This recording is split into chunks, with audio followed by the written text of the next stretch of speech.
Hello and welcome to Town Yoga. Today I'd like to share with you one of my favorite yoga sequences for strengthening the lateral torso, or the outside of the kind of upper body and hip here. And I'm going to start by giving a bit of a discussion from the movement perspective of why these are valuable, and then I'm going to bring us down to the mat or the ground to cue you through the series.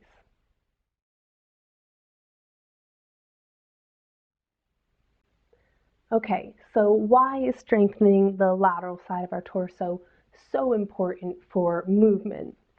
Well, whenever we are walking or taking a balancing posture in yoga, you're shifting your weight into one foot. So if I walk forward and my other foot's kind of leaving the ground, I'm shifting into one foot. When the muscles on the outside of the body are ready to fire and engage and kind of help support you as you walk, you have a minimal shift over to the side before the next foot comes down. If, however, they're not kind of doing their job, when you take a step, you're going to shift a lot farther out to the side to keep your weight balanced without that engaging. And now when I shift farther out to the side, as I'm putting the weight into that foot, I can be causing some inflammation on the outer hip, so that much larger movement off to the side can start to irritate some of the structures here, and you might hear some inflammation or something with itis at the end of bursitis, tendinitis. Those are signs that there's irritation in that area. And so we lessen that irritation when the muscle fires and keeps us a bit more upright when one foot leaves the ground. And it's not just the hip, the outer hip you might feel. If you're shifting a lot off to the side when weight is in one foot, the lower back is also shifting a lot. The pelvis is tilting, and now where the pelvis and spine meet, there's a lot more movement than there used to be, and you might start to feel some lower back pain as well. So in yoga, when we're taking balancing postures, you'll hear a lot of cues to really engage that outer hip in different ways to keep us a bit more balanced and centered, and not super far off to the side when we're balancing. It can be hard to engage those muscles during the balance part of a practice or when you're out walking because you're already doing something else.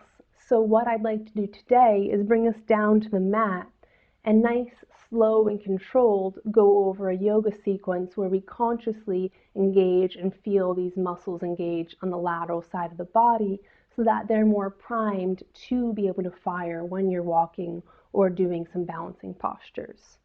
So for this practice, a yoga mat is great, but definitely not needed. You can just find a space around this side, maybe on some carpet or a bit of moderate cushion, because we are going to be down on the ground, and then we'll take our practice. So I'll see you down on a mat or comfortable ground space.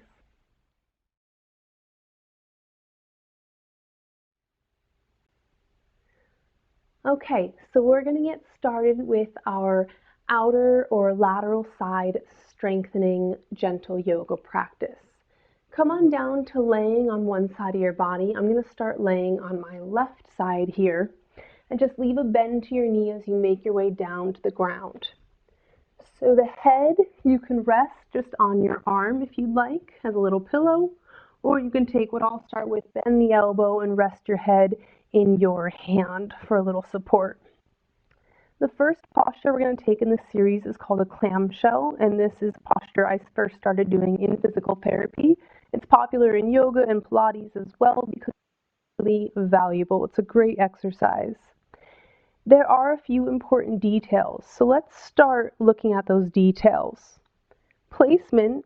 You want the bend in your knee, and then you want to line your feet up with your hips and your shoulders, so your knees are bent in front of your body, not back behind you, but your knees are in front.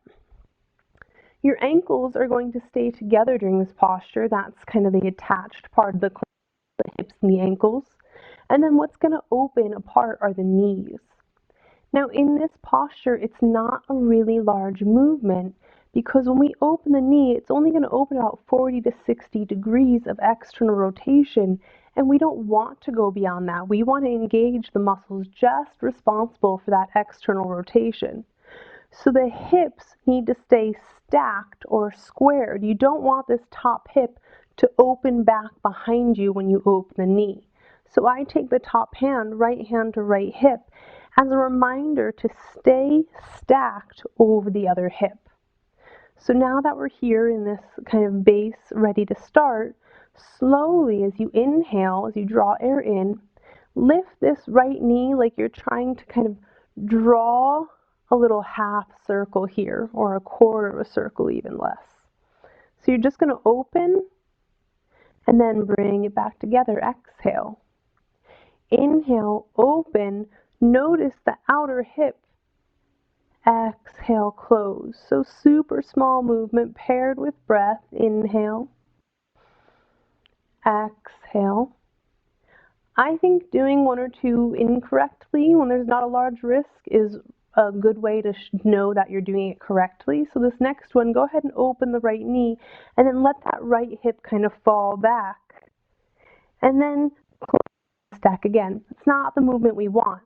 It's fine, there's nothing like wrong with it, but it's not strengthening that outer hip like when we secure it and then just open and close, keeping them stacked. So let's do just a few more on this first side. Open and close. One more as we inhale and exhale. So that started with this top hip. Now I'm going to follow that with a nice modified side plank, and that's going to start getting our left outer abdominals, or obliques. So use the right hand in front of you to lift yourself up, and now I'd like you to slide your elbow underneath your shoulder.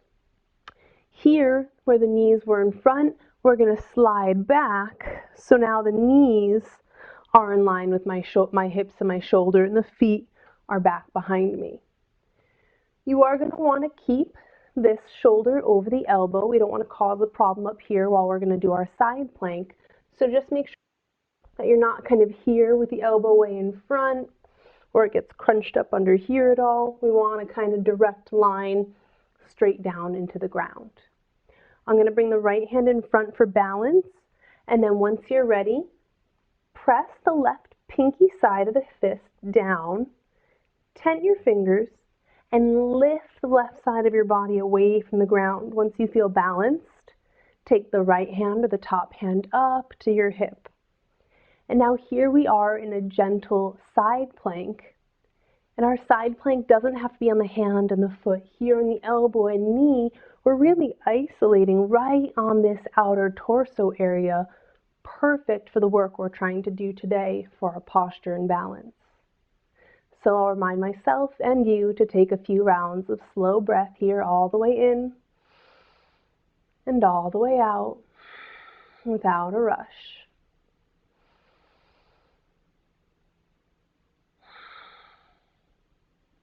One more time, all the way in. And as you breathe out, slowly lower down. And then we're going to come back to the arm as a pillow. So back out here. Now, everything we do on this first side, we are going to do on the second side, so don't worry, we'll even out. But now we're going to do a similar posture to that clamshell. So shift the knees forward again. We want the heel, bum, and shoulder all in a line. But straighten the right leg out and just hover it over the earth. Picture that there's a pencil sticking out of your heel, and you're going to draw a few circles with that pencil. For me, it would be on this kind of divider wall over here. So slowly come forward and then up, back and down, drawing a nice small circle, and you're going to be challenging your balance. You can always have the right hand in front of you if needed. But we're also engaging a lot of the small muscles all around this hip joint, which can be really helpful to have ready to fire when we're walking. Your circles can stay really small, or they can slowly get larger as you feel different engagement into the glutes and hip. Go ahead and switch directions. Start moving back and then up, forward and down for a few rounds. If you have tight hamstrings, your knee might be bent a little bit, and that's completely fine. You can almost picture the circle a bit more from the knee. and that's okay. Take one or two more in this second direction. And then slowly bring the knees back down, and we're going to take one more side plank. So we shift the legs back. We start to lift ourselves up, elbow under shoulder. Finding elbow, hips, knee close to align with one another. And then when you're balanced, lifting up, making sure there's a straight line shoulder to elbow, maybe even pressing the outer edge of a fist into the mat as you take a side plank for a few slow rounds of breath in and out.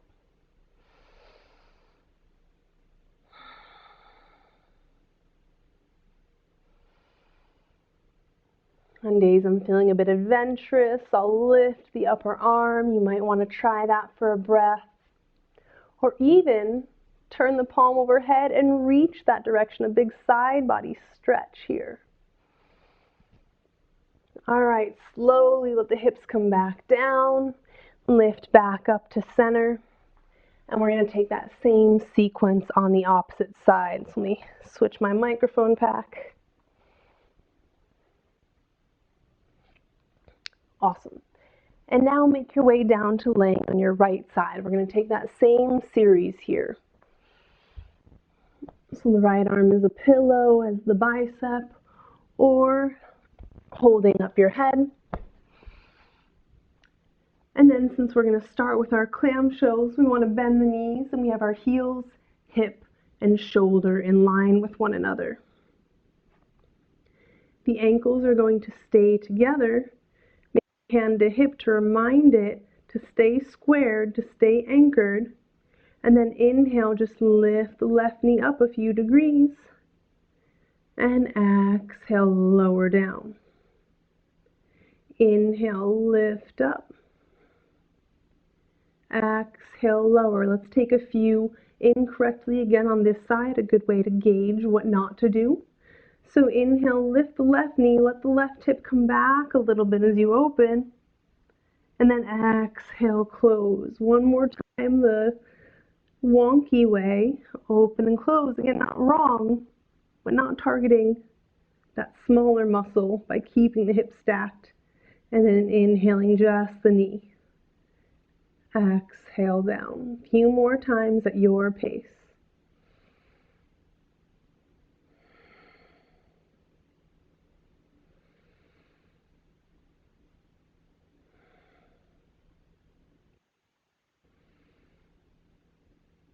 Let's take one more clam shell. And then as you bring it down, we'll get ready for our side plank. So lift up, find the elbow under shoulder. Again, I like to make a fist and kind of press down. Some people grip, your preference. And we want to slide the knees back so that now we have our elbow, hip, and knees in line with one another. Straight line, shoulder down to the elbow. There we go. And then you can use this left hand to help you balance as you lift your right hips away from the ground. And if you feel balanced, you can just bring this left hand right up to the hip. And now the hard part, sometimes remembering to breathe in and out, nice and steady, as you find that engagement on the right side of your torso, the lateral side.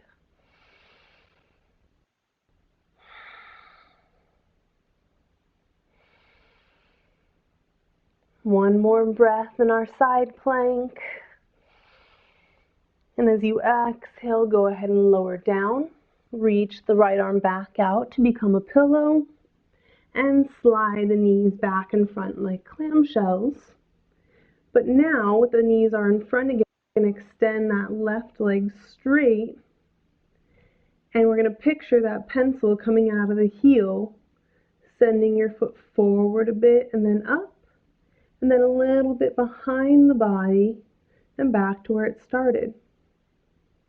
And you're just going to draw a few circles here. It's not a set path. It's going to be different for each of us, and that's fine.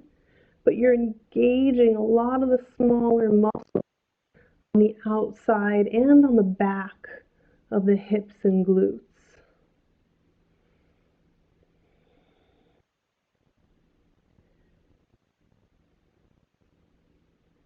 We'll take about one more circle as first direction. And then switch it. Move a little bit back first and then up, forward and back to start. And you can change the angle that your foot is at. You're going to change and engage different musculature. So if the toes are completely forward or if you start to rotate them a little, you're going to engage different muscles. So I think it's good to do it with a few different variations on different days. We'll take one more here. And then bring that bend to the knee again, and we have one more side plank. So lifting back up again, elbow underneath shoulder, balancing, sliding the knees back to be more in line with hips and shoulders. It doesn't have to be a perfect line. Your hips might be tight. A little bend is okay. Once you've got some balance, we're going to lift up, make sure everything's in alignment, and then possibly float that left hand up to the left hip as you breathe in and out again.